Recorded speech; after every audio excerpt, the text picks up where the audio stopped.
السلام عليكم ورحمة الله وبركاته نحمده ونصلي على رسوله الكريم أما بعد সম্মানিত দিনী ভাই বোনেরা, আপনারা সকলেই কেমন আছেন? আশা করি আল্লাহ সুবহানাহু ওয়া তাআলার রহমতে সকলেই ভালো আছেন। সম্মানিত দিনী ভাই বোনেরা, আজকে আপনাদের মাঝে একটি বিষয় নিয়ে আসলাম। বিষয়টি হইতেছে গোপন বিষয় জানার জন্য পরীক্ষিত একটি আমল। আমরা অনেক সময় অনেক গোপন বিষয় জানতে চাই, বিশেষ করে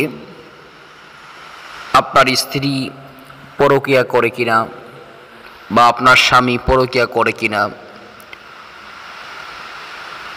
অথবা কে কোথায় কি করতেছে না করতেছে, আপনি দোকানদার, আপনার দোকানের কর্মচারী আছে, সে ঠিকমতো দোকানদারি করে কিনা না চুরি করতেছে ইত্যাদি। অর্থাৎ গোপন যত বিষয় আছে, এই গোপন বিষয় জানার জন্য এই আমলটি মাত্র 3 দিন করবেন। 3 দিনের ভিতরে আপনি আপনার গোপন বিষয় বিস্তারিত জানতে পারবেন স্বপ্নের মাধ্যমে। যে বিষয়টি জানার জন্য আপনি আমল করবেন, ইনশাআল্লাহ ওই বিষয় আপনি রাতে ঘুমের মধ্যে স্বপ্নে দেখতে পাবেন, বিস্তারিত দেখতে পাবেন। গোপন বিষয় জানার জন্য অনেকগুলো পদ্ধতি আছে। আমি প্রত্যেকটা পদ্ধতি একে একে আপনাদের মাঝে শেয়ার করব ইনশাআল্লাহ। তো আজকে যে পদ্ধতি কথাটা বলবো, এই পদ্ধতি হইতেছে এশারের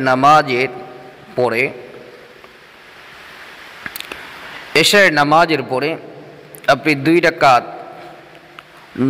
নফল নামাজ পড়বেন। নফল নামাজটা এই নিয়মে পড়বেন: প্রথম রাকাতে সূরাতুল ফাতিহা পড়ার পরে সূরাতুল কাফিরুন পড়বেন এবং দ্বিতীয় রাকাতে সূরাতুল ফাতিহার পর সূরা ইখলাস পড়বেন। এরপরে নামাজ শেষ করবেন। নামাজ শেষ করার পরে কয়েকবার ইস্তিগফার পাঠ করবেন, কয়েকবার দুরূদ ইব্রাহিম পাঠ করবেন। এরপর আমি স্ক্রিনে একটি নকশা দিয়ে দিতেছি, এই স্ক্রিনে একটি আমি দোয়া দিয়ে দিতেছি। এই দোয়াটি 1100 বার পাঠ করবেন।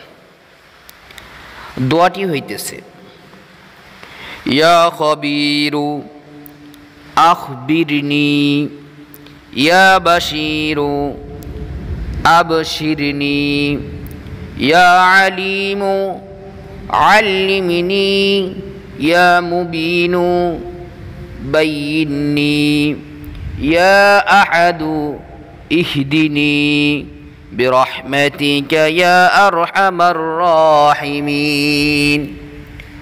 একদম সহজ একটি দোয়া, ভেঙে ভেঙে পড়লাম যাতে আপনাদের বুঝতে সুবিধা হয় এবং মুখস্থ করতে সুবিধা হয়। ছোট্ট একটা দোয়া, কিন্তু এই দোয়াটি 1100 বার পাঠ করে আবারও কয়েকবার ইস্তেগফার এবং দুরূদ শরীফ পাঠ করে আল্লাহ পাকের নিকট দোয়া করবেন। দোয়া করে আপনি কারোর সাথে কথা না বলে অজু সহিত ঘুমিয়ে যাইবেন। ইনশাআল্লাহ আপনি স্বপ্নের মাধ্যমে দেখতে পারবেন আপনি যে বিষয়টি জানতে চাইতেছেন। এটা গোপন বিষয় জানার জন্য পরীক্ষিত একটি পদ্ধতি। এরকম যদি আরও গুরুত্বপূর্ণ আমলের ভিডিও পেতে চান, অবশ্যই আমার চ্যানেলটি সাবস্ক্রাইব করে রাখবেন এবং যে আমলগুলো আপনার কাছে প্রয়োজন মনে হয় ওই আমলগুলো আপনি শেয়ার করে দিতে পারেন, যাতে আপনার বন্ধুবান্ধব আত্মীয় স্বজন সেই আমলগুলো করতে পারে। আল্লাহ সুবহানাহু ওয়া তাআলা আমাদেরকে দুনিয়ার যে কোনো সমস্যার সম্মুখীন হলে কোরআনে আমল করার তৌফিক দান করুন। আমিন। আসসালামু আলাইকুম ওয়া রাহমাতুল্লাহি ওয়া বারাকাতুহু।